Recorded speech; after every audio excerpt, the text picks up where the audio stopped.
ఒకసారి రియాలిటీ మాట్లాడుకుందాం. మనలో ఎంతమంది మనం తినే ఫుడ్ నుండి 100% విటమిన్స్ అండ్ మినరల్స్ అందుతున్నాయి అని అనుకుంటున్నాం? మోస్ట్లీ చాలా మంది చాలా బిజీ లైఫ్ స్టైల్ లీడ్ చేస్తారు. జంక్ ఫుడ్ ఎక్కువ తింటారు, వర్క్ వల్ల స్ట్రెస్ ఎక్కువ ఉంటుంది, నిద్ర సరిగా ఉండదు. వాళ్ళకైతే మల్టీవిటమిన్ పక్కా హెల్ప్ చేస్తారు. ఎలానో ఒక ఎగ్జాంపుల్ చెప్తాను, జాగ్రత్తగా విను. మనకో మన పేరెంట్స్కో లేదంటే మనకు కావాల్సిన వాళ్ళకో ఎవ్రీ మంత్ కానీ ఎవ్రీ ఇయర్ కానీ హెల్త్ ఇన్సూరెన్స్ కడతాం.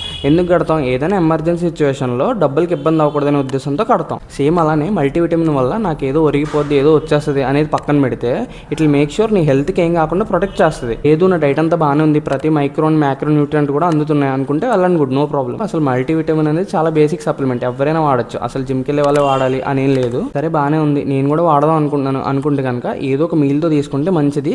మార్నింగ్ బ్రేక్ఫాస్ట్తో తీసుకుంటే బెటర్. ఎంటీ స్టమక్తో అయితే అస్సలు తీసుకోవద్దు. అలానే ఏదో ఒక ర్యాండమ్ బ్రాండ్ యూస్ చేయడం కూడా అస్సలు మంచిది కాదు. ఒకవేళ నీకు మంచిది కావాలి అనుకుంటే కనుక మల్టీవిటమిన్ అని గమనించే మోస్ట్ ట్రస్టెడ్ బ్రాండ్స్ లింక్స్ అని నీకు డిఎం చేస్తాను. ఇదైతే ఎలాంటి బ్రాండ్ ప్రమోషన్ కాదు. నీకు నచ్చితే కొనుక్కో, లేదంటే లేదు. ఫాలో కొట్టడం మాత్రం మర్చిపోకు.